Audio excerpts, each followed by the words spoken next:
What are the 5 most important qualities of a leader?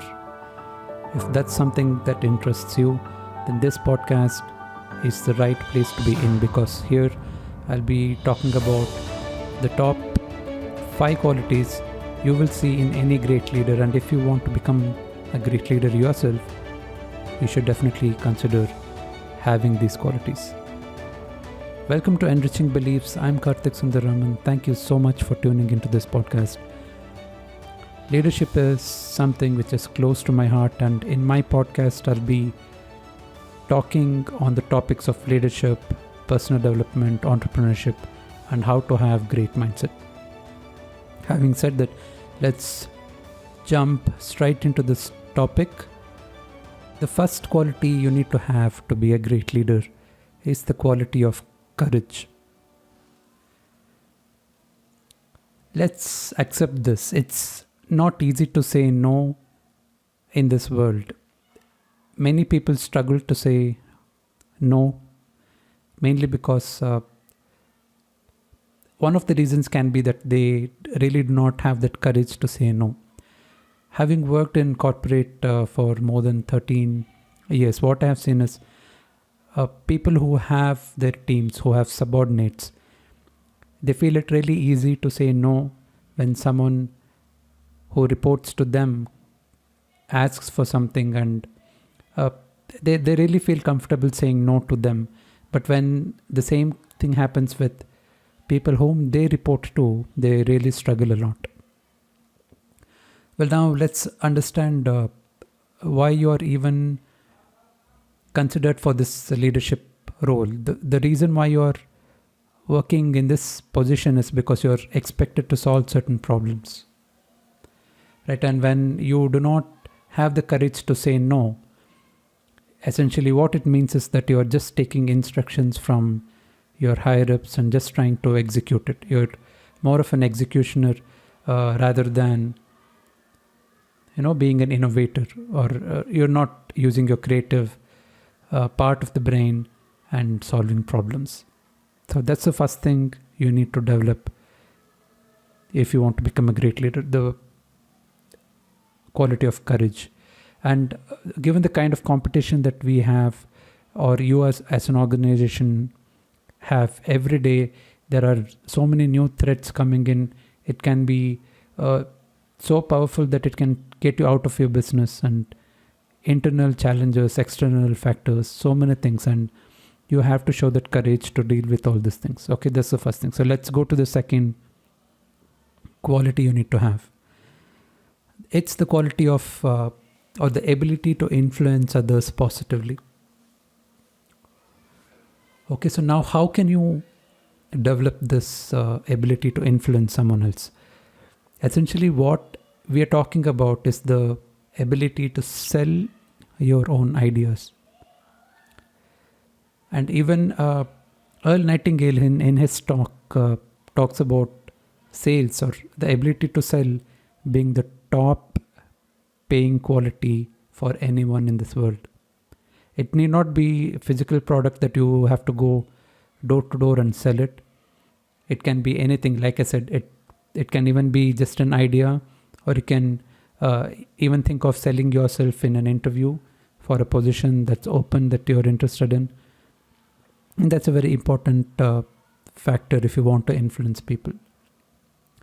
Okay, you have to constantly sell your new methodologies, your ideas, the routines that have worked well for you, and you should be able to influence others to adapt to all these things if you want to really see success within your team or organization. So that's the second skill, the ability to influence others positively. Now let's go to the third skill, which is about the ability to create a movement and build a following for yourself. The easiest way to see if you're a leader or not is if you look back, and if you see followers, there you go, you are a leader already. But building a following is not as simple as it sounds. Now let's understand what it takes to create a movement and build a following. Why should anyone follow you? One of the important aspects to understand is that people follow you not just because they see something in you, but they also see something for themselves by doing what you ask them to do. That's one of the very important reasons why anyone would follow you or would want to follow you. And you have to be really genuinely interested in the success of your people and your team if you want to have them as your followers. If you showcase genuine interest in their success, then they'll automatically show genuine interest in following you. And that's the easiest way to have a following and be a leader. Okay, that's the third quality you have to start working on. Be genuinely interested in people. Their success should be as important for you as your own success. Only when you have that kind of a mindset and when you start looking at that angle, you will start building a following. Now let's go to the fourth quality that you will need to develop or you will see in any great leaders. The fourth quality being the ability to understand people at a humane level. So let's now understand what does it mean to understand people.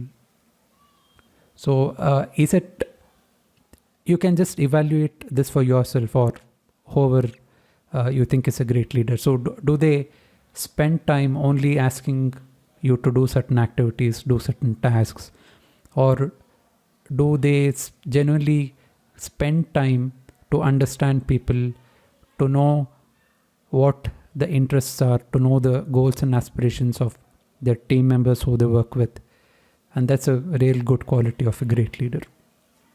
Because only when you have this information, when you understand people in close quarters, you can really make them follow you and you can lead them in the right direction. Because not knowing where to go is as good as not going anywhere. I think you should probably write it down as a quote. Not knowing where to go is as good as not going anywhere. Okay, and it's not just about the job opportunities that you create. You should also think about carving a career path for people you work with. So job and career are two different things. Job is just the activities that you're expected to do in your current roles that you're in with an organization. Career is a long-term thing. How do you want your people to grow? It can be within your organization or even outside it. How do you want them to grow as a person, as a professional, maybe even as a family man or a family woman? It can be holistic growth. Okay, if you can really give them inputs in that direction of a holistic growth and transformation, you will really see great bonding between you and your team. So that's the fourth point, understanding people at a humane level. And I'm also a humane leadership coach, as I mentioned in the introduction, and I'm also the founder of Leadership Impact Hub. So if you really want to understand what it takes to be a humane leader, please do drop an email at connect@leadershipimpacthub.com. I'll repeat that again, connect@leadershipimpacthub.com, and I'll be really happy to answer your questions. Let's go to the fifth quality that you need to develop, or you will see in great leaders. Acknowledging work done by your people. I think out of all the five qualities, probably this is the easiest one. If I'm starting on my leadership journey, this is something which I'll start doing constantly and with a genuine heart. It's not like you just have to do it randomly, but you have to have that interest in acknowledging what your people do. There was a survey conducted, and I'm not sure who conducted this, but when they asked people who work for an organization and asked them to list out the top reasons or the top 5 or 10 things why they wish to be part of that organization. Salary, the monthly paychecks that you get, that came not in first position, not in second, not even 3.